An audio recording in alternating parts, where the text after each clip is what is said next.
अथ षोडशोऽध्यायः। ब्रह्मोवाच इति तद्गृणतां तेषां मुनीनां योगधर्मिणां प्रतिनन्द्य जगादेदं विकुण्ठनिलयो विभुः। श्रीभगवानुवाच एतौ तौ पार्षदौ मह्यं जयो विजय एव च कदर्थीकृत्य मां यद्वो बह्वक्राताम् अतिक्रमम्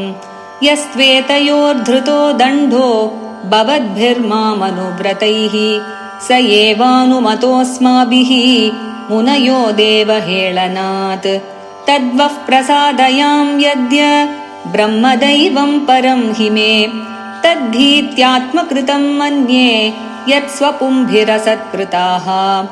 यन्नामानि च गृह्णाति लोको भृत्ये कृतागसि सोऽसाधुवादस्तत्कीर्तिं हन्ति त्वचमिवामयः यस्यामृतामलयशश्रवणावगाहः सद्यः पुनाति जगदाश्वपचाद्विकुण्ठः सोऽहं भवद्भ्य उपलब्धसुतीर्थकीर्तिः चिन्त्यां स्वबाहुमपि वः प्रतिकूलवृत्तिम्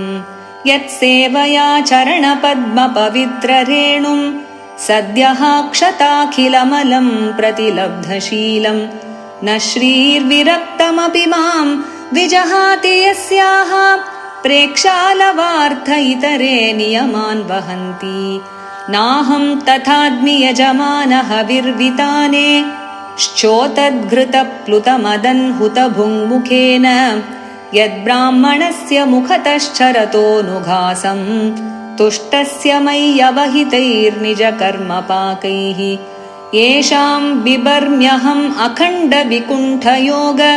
माया विभूतिरमलाङ्घ्रिरजः किरीटैः विप्रांस्तु को न विषहेत यदर्हणाम्बः सद्यः पुनाति सह चन्द्रललामलोकान् ये मे तनूर्द्विजवरान् दुहतीर्मदीया भूतान्यलब्धशरणानि च भेदबुद्ध्या द्रक्ष्यन्त्यघक्षतदृशो ह्यहिमन्यवस्तान् गृध्रारुषा मम कुशन्त्यधिदण्डनेतुः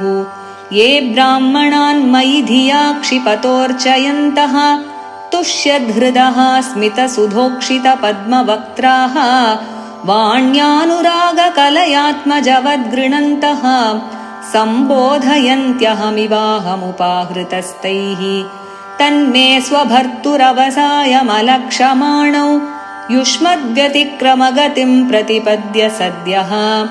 भूयो ममान्तिकमितां तदनुग्रहो मे यत्कल्पतामचिरतो भृतयोर्विवासः। ब्रह्मोवाच अथ तस्योषतीं देवीं ऋषिकुल्यां सरस्वतीं नास्वाद्यमन्युदष्टानां तेषामात्माप्यतृप्यत सतीं व्यादाय शृण्वन्तो लघ्वीं गुर्वर्त गह्वरां विगाह्यागाधगम्भीरां न विदुस्तच्चिकीर्षितम् ते योगमाययारब्ध पारमेष्ट्यमहोदयम् प्रोचुः प्राञ्जलयो विप्राः प्रहृष्टाः क्षुभितत्वचः ऋषयवूचुः न वयं भगवन् विद्मः तव देव चिकीर्षितम् कृतो मेऽनुग्रहश्चेति यदध्यक्षः प्रभाषसे ब्रह्मण्यस्य परं दैवं ब्राह्मणाः किल ते प्रभो विप्राणां देवदेवानां भगवान् आत्मदैवतम् त्वत्तः सनातनो धर्मो रक्ष्यते तनुभिस्तव धर्मस्य परमो गुह्यो निर्विकारो भवान्मतः तरन्ति ह्यञ्जसा मृत्युं निवृत्ता यदनुग्रहात् योगिनः स भवान् किंस्वित् अनुगृह्येत यत्परैः यं वै विभूतिरुपयात्यनुवेलमन्यैः अर्तार्तिभिस्वशिरसा धृतपादरेणुः धन्यार्पिताङ्घ्रितुलसी नवदामधाम्नो लोकं मधुव्रतपतेरिव कामयाना यस्तां विविक्तचरितैरनुवर्तमानां नात्याद्रियत्परमभागवतप्रसङ्गः सत्वं द्विजानुपथ पुण्यरजः पुनीतः श्रीवत्सलक्ष्मकिमगा भगवाजनस्त्वम् धर्मस्य ते भगवतस्त्रियुगत्रिभिः स्वैः पद्भिश्चराचरमिदम् द्विजदेवतार्थम् नूनम् भृतम् तदभिघातिरजस्तमश्च सत्त्वेन नो वरदयातनुवा निरस्य न त्वम् द्विजोत्तमकुलम् यदिहात्मगोपम् गोप्ता वृषस्वर्हणेन ससूनृतेन तर्ह्येव नङ्क्षति शिवस्तव देवपन्था लोको ग्रहीष्य वृषभस्य हि तत्प्रमाणम् तत्तेनभीष्टमिव सत्त्वनिधेर्विधित्सोः क्षेमम् जनाय निजशक्तिभिरुद्धृतारेः नैतावतात्र्यधिपतेर्बत विश्वभर्तुः तेजः क्षतम् त्ववनतस्य स ते विनोदः यं वानयोर्दममधीश भवान् विधत्ते वृत्तिम् नु वा तदनुमन्महि निर्व्यलीकम् अस्मासु वायवुचितो ध्रियताम् सदण्डो येनागसौ वयम् अयुङ्क्ष्महि किल्बिषेण श्रीभगवानुवाच एतौ सुरेतरगतिम् प्रतिपद्य सद्यः संरम्भ संभृत समाध्यनुबद्धयोगौ भूयः सकाशमुपयास्यत आशुयो वः शापो मयैव निमितस्तदवैत विप्राः ब्रह्मोवाच अथ ते मुनयो दृष्ट्वा नयनानन्दभाजनम् वैकुण्ठम् तदधिष्ठानम् विकुण्ठम् च स्वयं प्रभम् भगवन्तम् परिक्रम्य प्रणिपत्यानुमान्य च प्रतिजग्मुः प्रमुदिताः शंसन्तो वैष्णवीं श्रियम् भगवान् अनुगावाह यातम् मा भैष्टमस्तुषम् ब्रह्मतेजः समर्थोऽपि हन्तुम् नेच्छे मतम् तु मे एतत्पुरैव निर्दिष्टम् रमया क्रुद्धया यदा पुरापवारिताद्वारि विशन्ति मय्युपारते